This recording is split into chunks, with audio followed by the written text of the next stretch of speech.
Hello students, मेरा नाम है मयंक रावत और मैं अपने YouTube चैनल में आप सभी का स्वागत करता हूँ। तो अभी हम बच्चों क्लास 9 का आपका जो चैप्टर है एटॉमिक फाउंडेशन ऑफ मैटर वो पढ़ रहे हैं।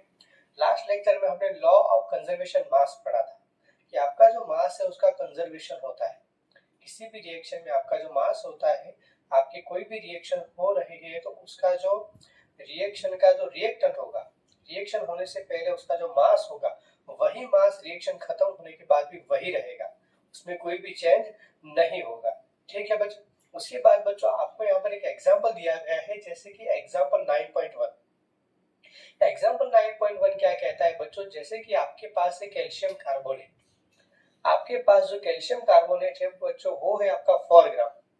आपके पास बच्चों जो कैल्शियम कार्बोनेट है वो है आपके पास 4 ग्राम। उसकी आप हाइड्रोक्लोरिक एसिड के साथ रिएक्शन करते हो। हाइड्रोक्लोरिक एसिड जो है उसका जो अमाउंट है वो कितना है बच्चों, 2.92 ग्राम। कितना है बच्चों, 2.92 ग्राम है। ठीक है बच्चों, यानी कि 4 प्लस 2.92 यानी कितने हो गए, कितना हो गया, 6.92 ग्राम हो गया। कितना हो गया, 6.92 ग्राम हो गया। ठीक है बच्चों, चलिए अब क्या होता है बच्चों, जब हम इन दोनों का एडिशन करते हैं, इन दोनों को ऐड करते हैं तो हमको क्या होता है, आफ्टर सम टाइम हमको यहाँ पर कार्बन डाइऑक्साइड गैसेस फॉर्म मिलेगा, उसके बाद वाटर मॉलिक्यूल्स मिलेगा और उसके बाद क्या मिलेगा हमको, कैल्शियम क्लोराइड सॉल्ट मिलेगा। ठीक है बच्चों, तो यहाँ पर क्या होता है बच्चों, समझो इस बात को, यहाँ पर मेरा जो कार्बन डाइऑक्साइड होगा वो होगा मेरा 1.76 ग्राम। मेरा जो वाटर मॉलिक्यूल्स होगा वो होगा मेरा 0.72 ग्राम और उसके बाद जो मेरा कैल्शियम क्लोराइड होगा वो कितना होगा, 4.44 ग्राम। यानी कि इन तीनों का अगर मैं एडिशन करता हूं तो मुझे कितना मिलेगा, 6.92 ग्राम। कितना मिलेगा, 6.92 ग्राम। कितना मिलेगा कि जितना रिएक्शन होने से पहले था, जितना रिएक्शन होने से पहले था वही वेट मुझे यहाँ पर मिल गया। ठीक है बच्चों, यहाँ पर दूसरी बात समझो बच्चों, जैसे कि यहाँ पर आपके कौन कौन से एलिमेंट है, जैसे कि एक है आपका कैल्शियम, एक है कार्बन, एक है ऑक्सीजन, एक है हाइड्रोजन और एक है क्लोरीन। यानी कि जो भी एलिमेंट रिएक्शन होने से पहले थे वही एलिमेंट क्या करेंगे, कंपाउंड फॉर्म करेंगे रिएक्शन होने के बाद। ऐसा नहीं होगा कि जैसे कि यहाँ पर आपने कैल्शियम लिया है तो कैल्शियम का आपको यहाँ पर calcium, carbon, oxygen, hydrogen and chlorine इतने एलिमेंट है यहाँ पर, तो आपको प्रोडक्ट में भी वही मिलेंगे। ऐसा नहीं होगा कि आपने क्या कैल्शियम लिया तो यहाँ पर आपको नाइट्रोजन मिल जाएगा, यहाँ पर आपने कार्बन लिया है तो वहां पर आपको फ्लोरीन मिल जाएगा, ऐसा कुछ भी नहीं होगा। ठीक है, आपके जो भी एलिमेंट रिएक्शन करते हैं, आपके जो भी एलिमेंट, ठीक है, जो भी एलिमेंट जो है वो रिएक्शन करते हैं वही आपका क्या होगा, उसके अकॉर्डिंग आपको क्या मिलेगा, प्रोडक्ट मिलेगी। यानी कि अगर आपके रिएक्टेंट में calcium, carbon, oxygen, hydrogen and chlorine है रिएक्टेंट में, तो आपके प्रोडक्ट में भी क्या होंगे, वही एलिमेंट होंगे और उन्हीं एलिमेंट के कंपाउंड होंगे। क्या होंगे, उन एलिमेंट के कंपाउंड होंगे। क्लियर बच्चों, समझ आ रहा है आपको एक्टिविटी। आपकी जो एक्सपेरिमेंट 9.1 है वो क्या कहता है, किसी भी रिएक्शन में कोई भी रिएक्शन हो, फिजिकल चेंज हो रहा हो या फिर केमिकल चेंज हो रहा हो, उस रिएक्शन में क्या होता है वो बच्चों, आपका कंजर्वेशन ऑफ मास होता है। उसमें जो मास होता है उसका क्या होता है, कंजर्वेशन होता है। तो कंजर्वेशन किस तरह से होता है, तो यहाँ पर हमने देखा कि जो कैल्शियम कार्बोनेट था वो स्टार्टिंग में 4 ग्राम था, जो हाइड्रोक्लोरिक एसिड था वो 2.92 ग्राम था। इन दोनों का मिला के कितना होता है, 6.92 ग्राम था। यानी कि जो मैंने जो रिएक्टेंट लिया था वो कितना लिया था, 6.92 ग्राम लिया था। तो उतना ही मेरा रिएक्टेंट क्या होगा, प्रोडक्ट के बाद में मेरी जो प्रोडक्ट फॉर्म होगी उसमें भी क्या होगा, उसका जो वेट होगा वो भी कितना होगा, 6.92 ग्राम होगा। ठीक है बच्चों, चलो अब आते हैं बच्चों एक्सपेरिमेंट 9.2। एक्सपेरिमेंट 9.2 क्या कहता है बच्चों, जैसे कि यहाँ पर है मेरे पास एक कार्बन है, मेरे पास जो कार्बन है वो है 12 ग्राम और वो 32 ग्राम O2 के साथ जब रिएक्शन करता है तो मेरा जो कार्बन डाइऑक्साइड फॉर्म होता है वो होता है 44 ग्राम। ठीक है, तो यहाँ पर बच्चों क्या बोला गया है कि मान लो कि मेरा ये जो कार्बन है, मान लो कि मेरा ये जो कार्बन है मैं 2.4 ग्राम लूं।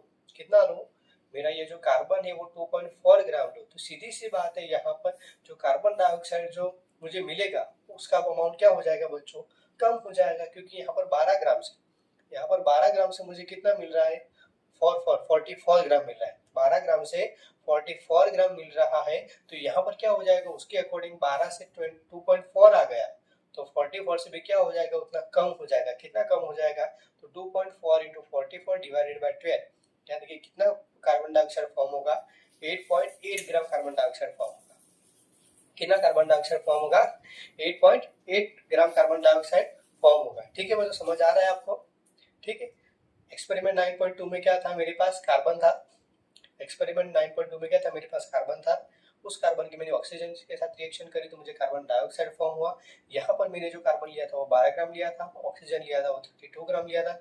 इन दोनों की जब रिएक्शन होती है तो मुझे 44 ग्राम कार्बन डाइऑक्साइड मिलता है। पर मान लो कि कार्बन में 12 ग्राम ना लेकर, कार्बन को मैं 12 ग्राम न लेकर कितना लेता हूँ, 2.4 ग्राम लेता हूँ, तो यहाँ पर मेरा कितना कार्बन डाइऑक्साइड फॉर्म होगा? तो सीधी सी बात है, 12 से 2.4 पे आ गए तो उसी तरह यहाँ पर भी क्या होगा, डिक्रीज हो जाएगा।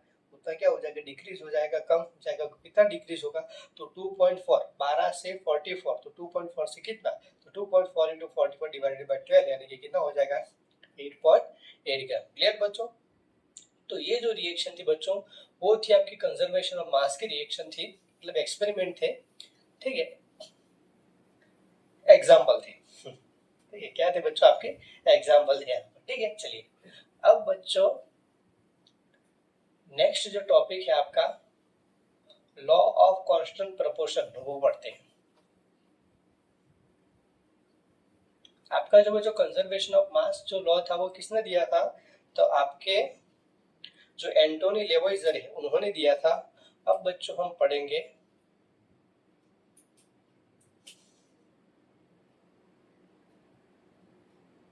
Law of constant proportion.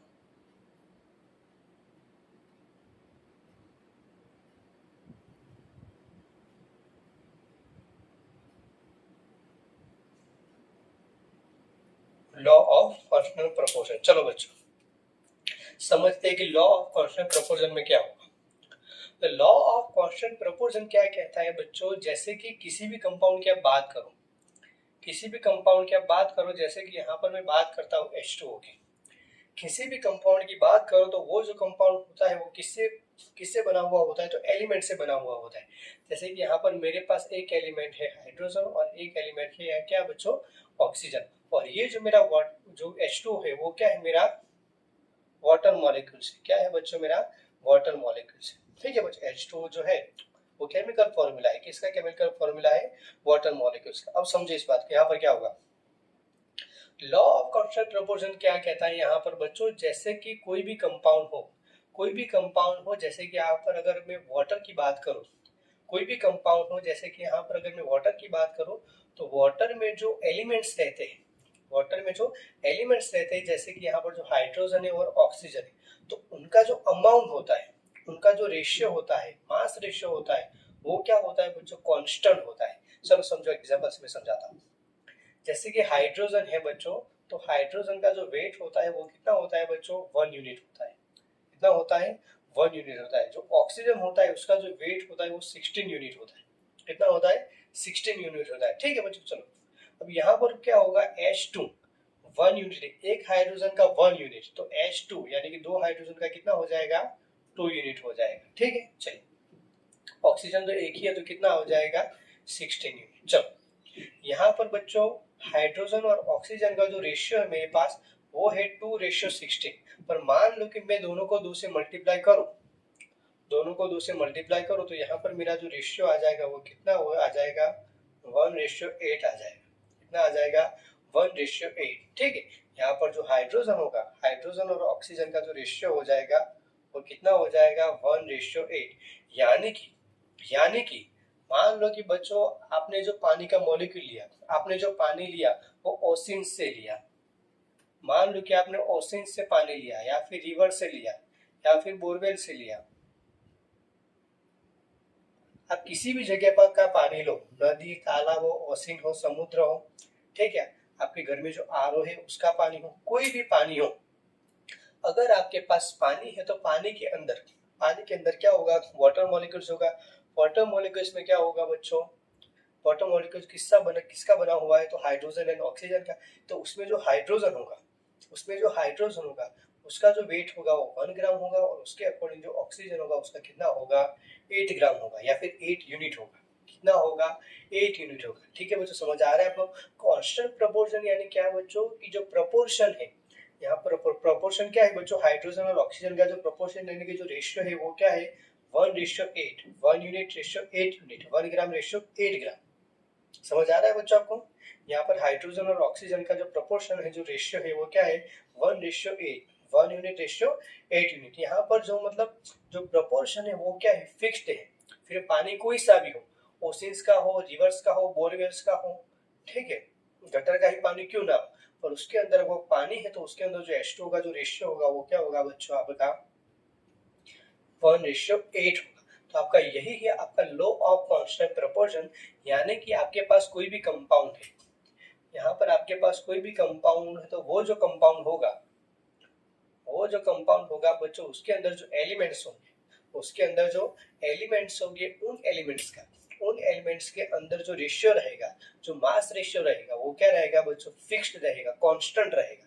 जैसे कि आप अमेरिका का पानी पियो, भारत का पानी पियो, कनाडा का पानी पियो, युगांडा का पानी पियो, किसी भी जगह पर, पूरे वर्ल्ड में किसी भी जगह पर घूमो और वहां का पानी पियो, तो उस पानी के अंदर जो वाटर मॉलिक्यूल्स होगा, वहां पर ऑक्सीजन और हाइड्रोजन का जो रेशियो होगा वो क्या होगा बच्चों? हाइड्रोजन रेशियो ऑक्सीजन यानी कि 1:8 होगा। क्या होगा? 1:8 होगा। समझ आ रहा है बच्चों आपको? ठीक है, समझ पा रहे हो अब मैं क्या कहना चाहता हूँ? लॉ ऑफ कांस्टेंट प्रोपोर्शन यानी कि बच्चों किसी की जगह का कोई भी कंपाउंड हो, जैसे कि मान लो कभी अभी हमने वाटर मॉलिक्यूल्स की बात की, और एक एग्जांपल लेते हैं कार्बन डाइऑक्साइड का। ठीक है, मान लो कि कार्बन डाइऑक्साइड जो गैसियस फॉर्म में होता है, ठीक है, तो वही कार्बन डाइऑक्साइड, मान लो कि हम इंडिया में कार्बन डाइऑक्साइड की बात करें, जापान में कार्बन डाइऑक्साइड की बात करें, अमेरिका में कार्बन डाइऑक्साइड की बात करें, ठीक है, नॉर्थ कोरिया में कार्बन डाइऑक्साइड की बात करें, तो कार्बन डाइऑक्साइड की जब हम बात करेंगे तो वहां पर क्या होगा? जो कार्बन डाइऑक्साइड वो किससे बना हुआ होगा? कार्बन एंड ऑक्सीजन का। चलिए, कार्बन जो होता है बच्चों, उसका जो वेट होता है वो 12 यूनिट होता है, तो ऑक्सीजन होता है उसका होता है 16 यूनिट। पर यहाँ पर बच्चों मेरे पास कितने हैं? 2 ऑक्सीजन है। कार्बन तो कितने हैं? 12 ही है, और जो ऑक्सीजन है वो कितने हैं? 2 है, 2 इंटू 16। तो यहाँ पर क्या हो जाएगा? कार्बन और ऑक्सीजन का जो रेशियो हो जाए 16 इंटू 2 यानी कि 32 रेशियो हो जाएगा। क्या हो जाएगा? 32। चलो अब दोनों को मैं 4 से मल्टीप्लाई कर दूं बच्चों, क्या हो जाएगा? यहाँ पर मेरा कार्बन और ऑक्सीजन का जो रेशियो हो जाएगा वो क्या हो जाएगा? 3:8। क्या हो जाएगा बच्चों? 3:8 हो जाएगा। क्या हो जाएगा? 3:8। यानी कि कार्बन डाइऑक्साइड की मैं किसी भी जगह पर बात करूं, कार्बन डाइऑक्साइड की मैं किसी भी जगह पर बात करूं, तो वहां पर कार्बन और ऑक्सीजन का जो रेशियो रहेगा वो कितना रहेगा? 3:8। यानी कि कार्बन 3 यूनिट रहेगा और जो ऑक्सीजन होगा वो 8 यूनिट रहेगा। क्या होगा? 8 यूनिट रहेगा। क्लियर बच्चों? तो this is all about your law of constant proportion. ठीक है, इसको हम और को किस नाम से जानते हैं? तो डिफाइनाइट प्रोपोर्शन से भी जानते हैं। लॉ ऑफ कांस्टेंट प्रोपोर्शन को हम डिफाइनाइट प्रोपोर्शन से भी जानते हैं, प्राउड्स लॉ भी कहते हैं। ठीक है, ये किसने फाउंड किया था बच्चों? जोसेफ प्राउड्स जी ने फाउंड किया था।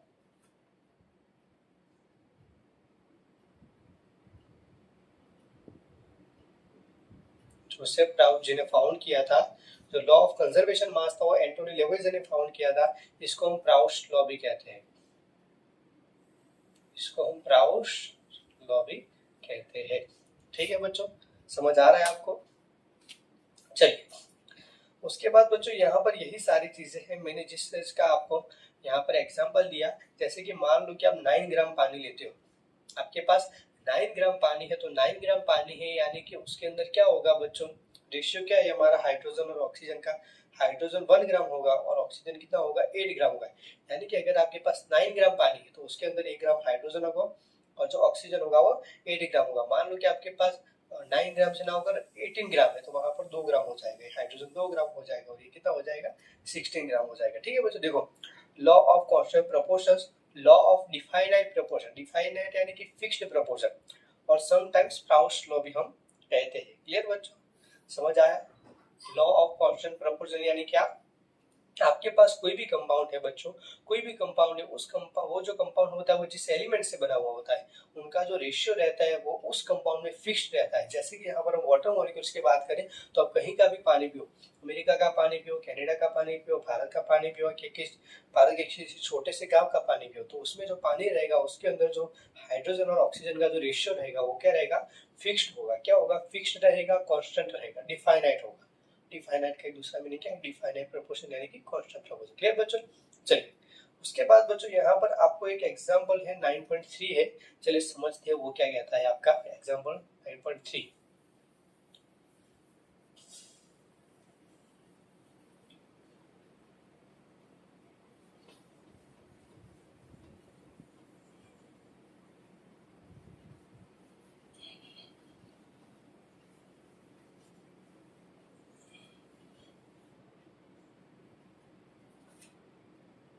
चलिए बच्चों, एग्जाम्पल जो आपका 9.3 है,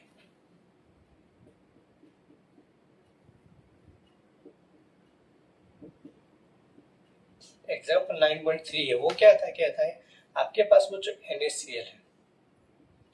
NaCl में जो सोडियम होता है उसका जो मास होता है वो होता है 23 ग्राम, और आपका जो क्लोरीन होता है उसका होता है 35.5। मतलब ये रेशियो है।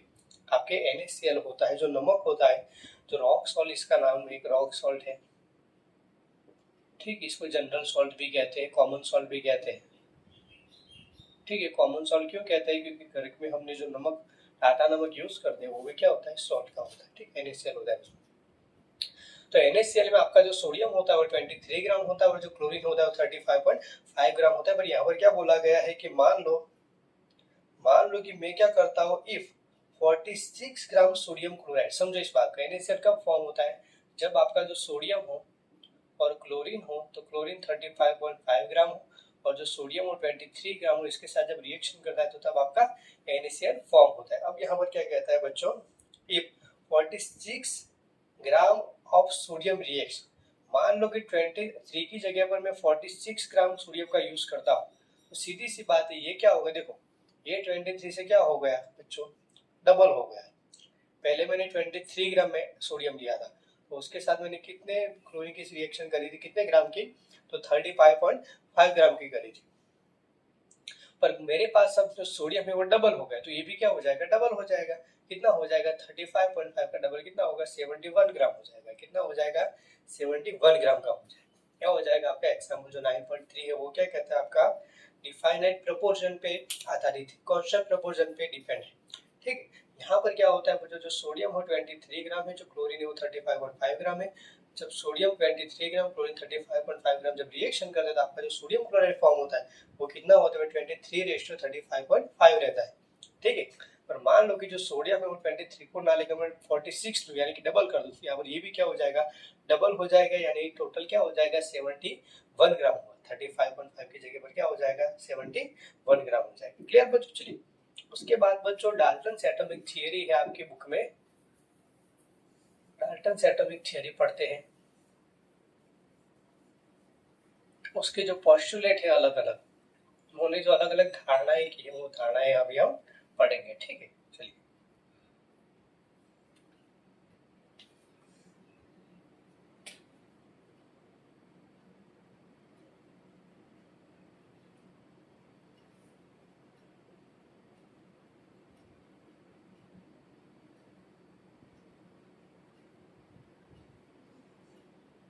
चलिए बच्चों, डाल्टन्स एटॉमिक थियरी यानी बच्चों सीधी सी बात है, हमने जब जर्नी इनसाइड द एटम पढ़ा था तो वहां पर हमने देखा था कि जो डाल्टन्स एटॉमिक थियरी यानी क्या है, डाल्टन जी ने क्या क्या है कि आपका जो एटम है,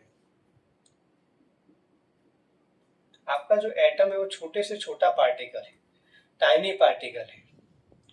वो इतना टाइनी पार्टिकल है कि जिसको आप फर्दर डिवाइड नहीं कर सकते, वो इनडिविजिबल है।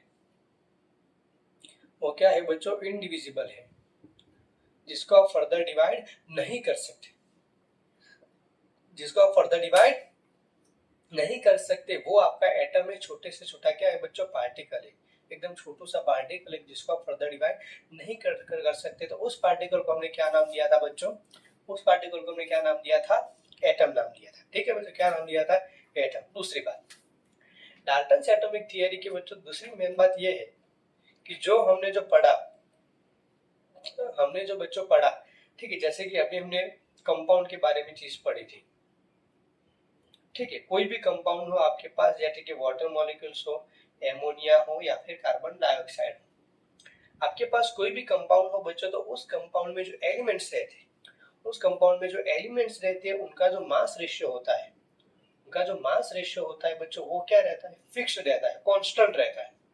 क्या रहता है, कांस्टेंट रहता है, ठीक है। चलो उसके बाद दूसरी बात क्या करते हैं कि जैसे कि मान लो कि आपका जो हाइड्रोजन, इस कंपाउंड की बात करें, H2O की बात करें, तो यहाँ पर बच्चों क्या होगा, यहाँ पर मेरा जो हाइड्रोजन और जो ऑक्सीजन होगा, ठीक है, जो हाइड्रोजन और ऑक्सीजन होगा, यहाँ पर मेरा जो बच्चों देखो, यहाँ पर मेरा जो हाइड्रोजन है, ऑक्सीजन है, वो जब मिल जाते हैं, वो जब मिल जाते हैं तो कंपाउंड फॉर्म हो जाता है, और कंपाउंड की जो प्रॉपर्टीज होती है वो क्या होती है बच्चों, अलग होती है। एलिमेंटरी स्टेट में जो रहते हैं उनसे अलग हो जाती है। वो जब जुड़ जाते हैं तो कंपाउंड फॉर्म होने के बाद उनकी जो प्रॉपर्टीज रहती है बच्चों वो क्या हो जाती है, डिफरेंट हो जाती है। क्या हो जाती है बच्चों, डिफरेंट हो जाती है। क्लियर बच्चों, चलो एक बार इनके जो पोस्टुलेट थे वो लाइन बाय लाइन एक बार देख लेते हैं। अगर कुछ रह गया है, अगर कोई और समझने की वाली बात है तो देख लेते हैं, ठीक है। देखो फर्स्ट पोस्टुलेटम यही है कि आपका जो एटम है वो छोटे से छोटा पार्टिकल है, वो इनडिविजिबल है, ठीक है। और जो मतलब all matter is made up from your atom, यानी कि सारी की सारी जो मैटर है वो किससे बनी हुई है, आपके एटम से बनी हुई है, ठीक है। चाहे मैं अपने इस माइक की बात करूं, ठीक है, मेरी आंखों की बात करूं, जो हेयर है उनकी बात करूं, कोई भी चीज की बात करूं, तो बहुत सारे ज्यादा जब एटम इकट्ठे होते हैं तो तब जाकर क्या बनता है, आपकी मैटर बनती है। चलिए, जो फर्स्ट पोस्टुलेट है वो क्या है बच्चों, all matter is made up from very tiny particle called atoms which participate in chemical reaction। ठीक है, कोई भी केमिकल रिएक्शन होती है, जैसे कि मान लो कि मैग्नीशियम की ऑक्सीजन के साथ जब रिएक्शन होती है तो तब क्या बनता है आपका 2 मैग्नीशियम ऑक्साइड, ठीक है।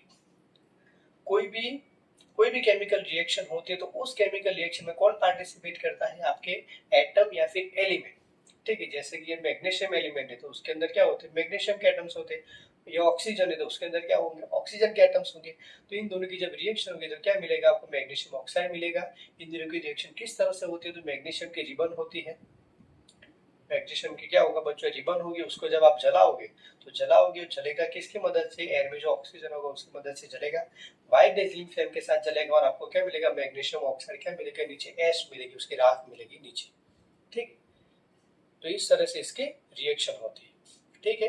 तो फर्स्ट पोस्टुलेट क्या कहता है कि आपका जो कोई भी मैटर है वो छोटे से छोटे टाइनी पार्टिकल से बने हुए, जिसको हमने एटम्स नाम दिया, और वही जो एटम होती है वो क्या करते हैं, किसी भी केमिकल रिएक्शन में पार्टिसिपेट करते हैं। एटम्स आर इंडिविजिबल पार्टिकल्स, जो मैंने कहा वही, are identical in mass and chemical property. समझो आइडेंटिकल मतलब क्या होगा, देखो जैसे कि मान लो कि आइडेंटिकल यानी कि कोई भी एलिमेंट्स रहेगा वो फिक्स्ड रहेगा, ठीक है। जैसे कि अगर आप कंपाउंड में बात करो तो कंपाउंड में पानी की बात करो तो जब भी पानी की बात होगी तो उसमें हाइड्रोजन और ऑक्सीजन ही होगा, दूसरी बात बच्चों, जैसे कि मान लो कि हाइड्रोजन के भी अलग अलग कंपाउंड होते हैं, जैसे कि H2O है, H2O2 है, ठीक है, H2O2 है। तो यहाँ पर बच्चों क्या होगा, जैसे कि यहाँ पर वाटर मॉलिक्यूल्स है, यहाँ पर हाइड्रोजन पेरोक्साइड है, पर यहाँ पर जो हाइड्रोजन है वो क्या है, आइडेंटिकल है। क्या है, आइडेंटिकल यानी क्या है कि हाइड्रोजन हर एक जगह पर एक ही रहेगा। हाइड्रोजन हर एक जगह पर क्या रहेगा बच्चों, एक रहेगा। आइडेंटिकल का मतलब क्या होगा, वो चीज एक रहेगी, क्या रहेगी बच्चों, एक रहेगी, और उसकी जो केमिकल प्रॉपर्टी होगी वो एक रहेगी, ठीक। केमिकल प्रॉपर्टी भी क्या होगी, एक रहेगी। हाँ, अगर वो कंपाउंड में फॉर्म हो जाता है, जैसे कि यहाँ पर H2 होगा तो यहाँ पर बच्चों H2 प्लस O2 की रिएक्शन हुई होगी, यहाँ पर H2 प्लस O2 की रिएक्शन हुई होगी, इस तरह से हुआ होगा, ठीक है बच्चों। ऑक्सीजन की रिएक्शन हुई होगी, ठीक है। कंपाउंड फॉर्म हो जाने के बाद उनका जो बच्चों प्रॉपर्टी होती है वो चेंज हो जाने पर उसके पहले जो हाइड्रोजन होगा उसकी जो केमिकल प्रॉपर्टी होगी वो क्या होगी, फिक्स्ड रहेगी, कांस्टेंट रहेगी, कंबसिबल रहेगी। क्या रहेगी, उसकी जो प्रॉपर्टी होगी वो क्या होगी, कंबसिबल गैस। जो हाइड्रोजन है वो कंबसिबल, यानी कि हर एक एलिमेंट आइडेंटिकल है, अलग है। हर एक जो एलिमेंट है वो क्या है, आइडेंटिकल है, अलग है। आइडेंटिकल इन मास, समझ आ रहा है आपको, आइडेंटिकल यानी मास, यानी कि आपका जो यहाँ पर हाइड्रोजन होगा उसका जो मास होगा वो यहाँ पर भी आप 1 यूनिट ही लोगे, और यहाँ पर भी आप कितना लोगे, 1 यूनिट ही लोगे। यहाँ पर भी आप 1 यूनिट ही लोगे। ऐसा नहीं होगा कि H2 में आपका जो मास है वो कितना ले लिया है हमने, मान लो कि H2 में आपने 4 यूनिट ले लिया हाइड्रोजन का, इसमें 1 यूनिट ले गया है, ऐसा नहीं होगा। उनका जो मास होगा वो आइडेंटिकल होगा, मतलब एक होगा।